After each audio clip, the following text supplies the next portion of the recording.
Hey loves, welcome back to my channel. It's me, Goddess Ja, owner and creator of Gems Holistic. I'm gonna start saying that more often because I don't be self-promoting my business the way I should, and I'm gonna start plugging it any chance I get over here on this platform. If you're new here, welcome. But if you've been a part of my healing space for a while, welcome back. So today's video is somewhat vulnerable. I'll be sharing pieces of my journey, specifically on how my faith and holistic practices has helped me heal from abuse. It's no secret that I am a survivor of domestic violence and sexual assault, and I just want to share parts of my journey in a positive way that can help inspire and encourage others who may be walking this path as well. So healing for me is ongoing. As we know, healing is not linear. It's not something you just get over. It's a journey of learning and unlearning and surrendering and constantly doing the work to get back to yourself. So although I am still on my healing journey, that's not going to end. I have come a very long way, and I'm in a much better space physically, mentally, emotionally, spiritually. And my hope for today in sharing this video is that maybe something I say offers comfort, support, or inspiration to someone else who's watching that may be walking this path as well. So I'm going to be sharing some of the things that I've done to help me on my healing journey. So if you're interested, keep watching. I'm just gonna take my time loving me. So the first thing I did was I went to therapy right away. I left my situation 1 week, and by the following week I was in therapy. And I would say for me, finding a trauma-informed therapist was everything. My therapist was not only trauma-informed, but because she's also a fellow survivor, she understood everything that I was going through and everything I was saying from a deeper level. I was truly blessed to find a therapist who saw me, who didn't judge my story, didn't judge my process. And of course, therapists aren't supposed to do that, but you can also find a therapist where they're being professional, but you don't feel comfortable.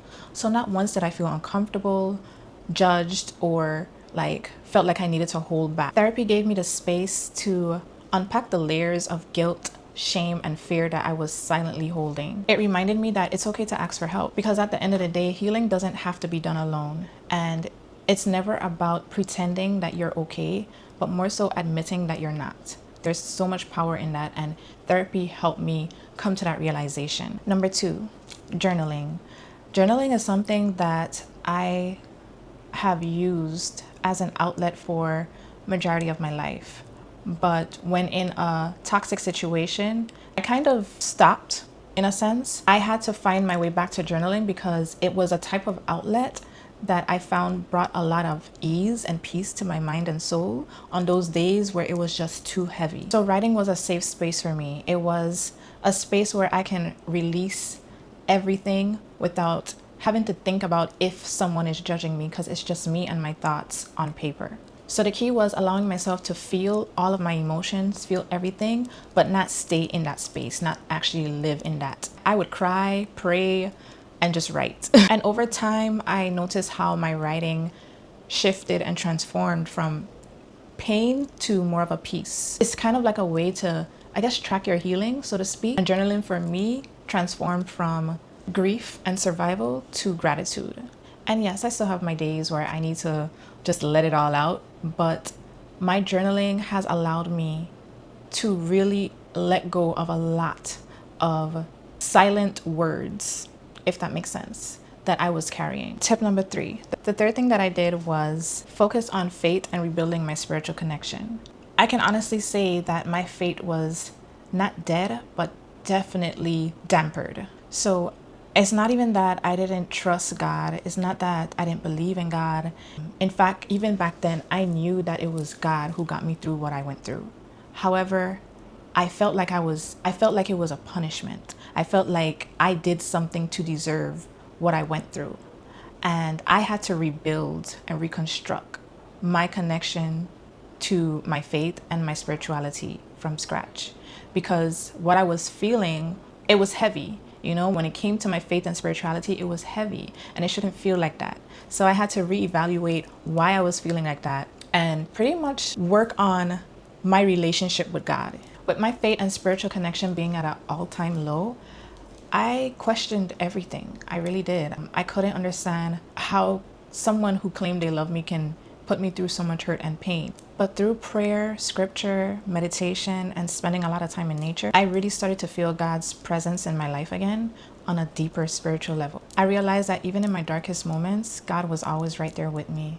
And it's because of God that I am still here. Healing brought me back to God, not through religion, but through connection, through spirituality, through relationship. Number 4, using nature as medicine. Nature became one of my greatest healers. Every chance I got, I went outside. I went to the beach. I plant my feet in soil, in grass, in sand. I had to be in nature. It automatically made me feel better when I was having those rough days. So whether it was grounding barefoot in the grass, swimming in the ocean, or basking in the sun, I felt my nervous system recalibrate every time I connected with nature. It was in those moments that I was reminded that I'm still here, I'm still alive, and I am still worthy of joy and happiness. Those quiet moments is what helped me slow down, breathe, and remember who I was before those painful moments, before pain took over my life. Number 5, traveling and reclaiming my joy. Listen, y'all know I'm a travel goddess. Every chance I got, I hopped on a flight, even if it was just to Florida, to sit on my best friend's couch. Getting away was so healing for me. And I don't really know how to explain this one because a lot of you might be like, what does traveling have to do with healing? But traveling truly became a part of my healing journey. It wasn't my intentions at first, but that's just what it became. Getting away from my everyday life of responsibility and familiar surrounding gave me a chance to really sit and be still and reflect and think without any interruptions or distraction. It allowed me to experience life again through a new and improved lens. I didn't realize how much of my joy was pulled away from me prior to experiencing adventure again, and travel gave me adventure. So my trip to Louisiana, Florida, Bali and Thailand, Georgia, like every single trip that I've taken, it was pretty much a reminder of what freedom felt like. Being able to laugh, explore, meet new people, and just be a version of myself that I forgot even exist was so healing for me. So every trip that I took was me reclaiming a piece of me that I had lost. And that was healing. Number 6, forgiveness and releasing. Forgiving is such a huge part of everybody's healing journey. But specifically for me, I remember constantly telling my therapist that I don't know what forgiveness feels like.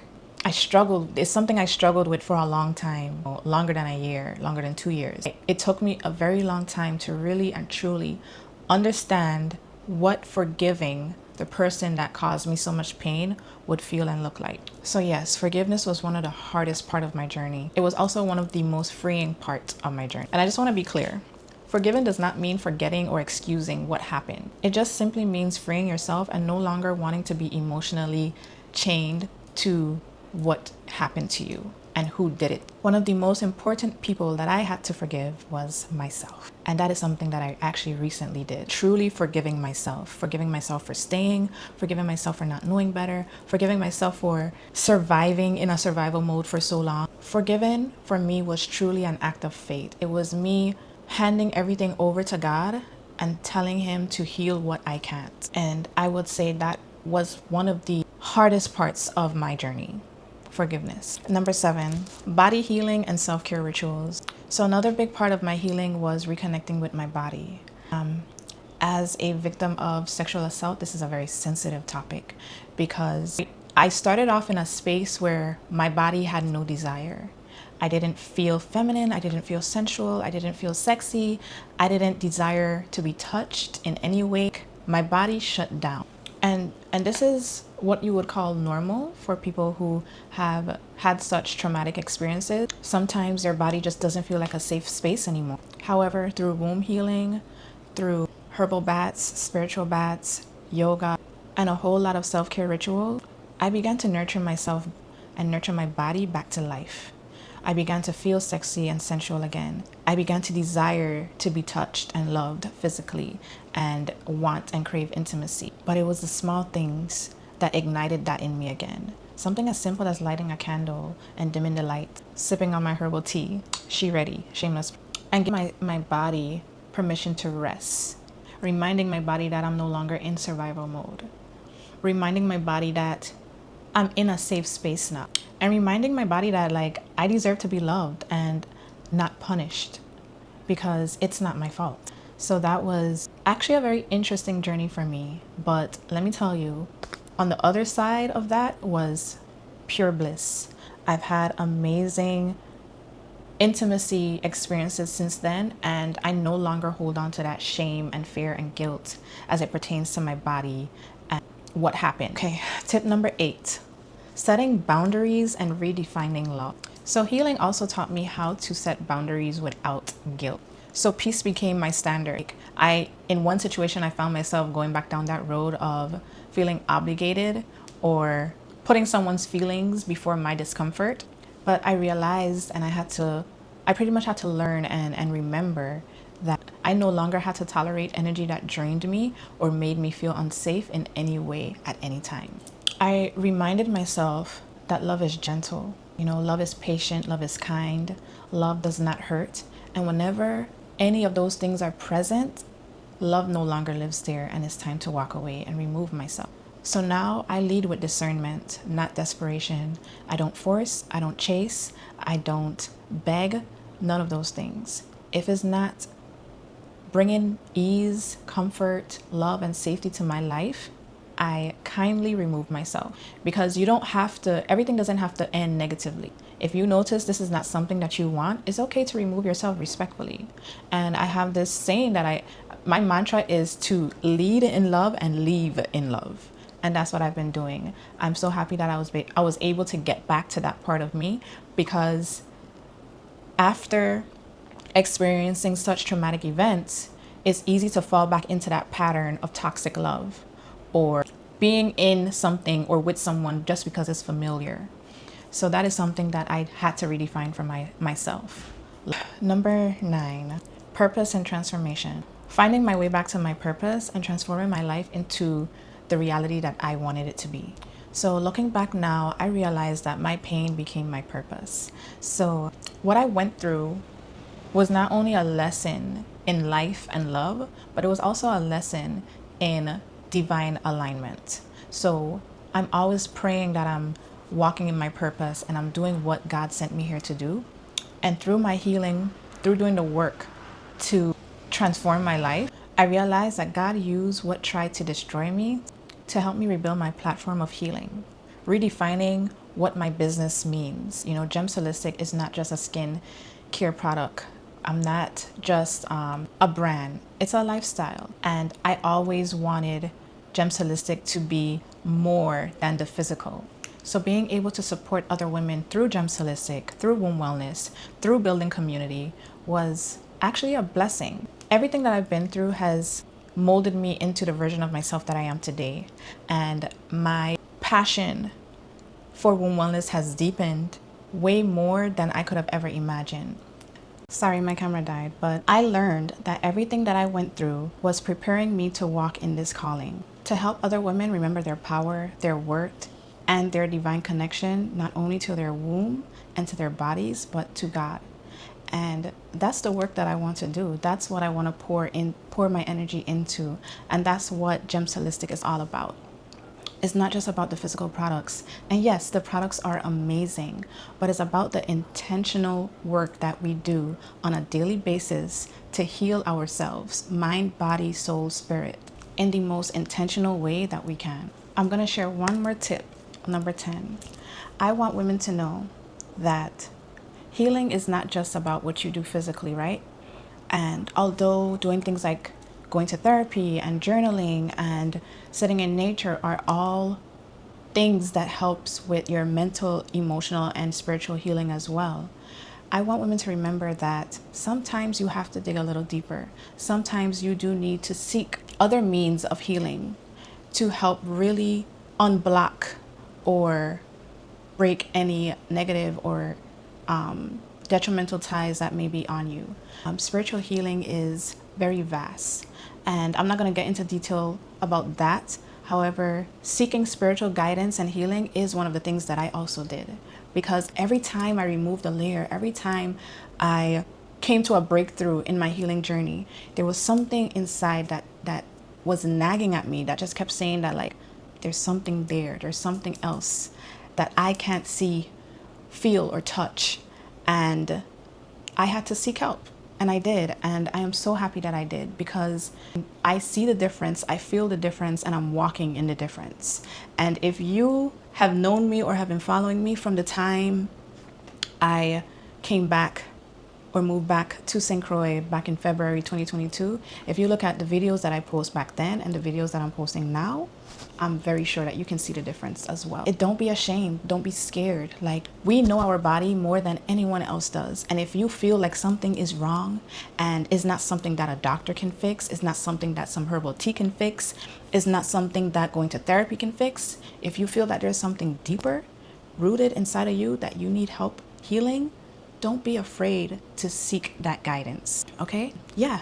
So in closing, so if you're listening to this and you're still in the process, please remember that healing takes time. Be gentle with yourself. Give yourself grace. Don't rush your journey or compare it to anyone else's timeline. You are not what happened to you. You are who you choose to become after. My prayer is that you find peace, faith, and strength to keep going, because God has a plan for your life, and the best part of your story is still being written. And trusting in that, if you have nothing else, that is what's going to get you through the day, one day at a time. Know that there is so much beauty on the other side of doing the work to heal. And I want to be living proof of that. I want to show women just how beautiful, joyful, and adventurous life can be on the other side of doing the work to heal your trauma, heal your pain. So if you made it this far in the video, thank you for being here. Thank you for watching. If you haven't already, make sure you subscribe to keep up with me, keep up with my journey. Let's heal together. This is a sacred space. Leave a comment below. Hit that thumbs up button. Hit that bell so that you're notified every time I upload a video. But I truly want to create a space where I am inspiring other women and showing them just how beautiful life can be, and that the darkness does not last forever. The sun has to come out again. And right now, the sun is out over here, as you can see. Anyway, to all of my melanated women, protect your womb by any means necessary. And to everybody watching, protect your peace by any means necessary. I wish you all love, light, and prosperity, and you'll see me in my next video.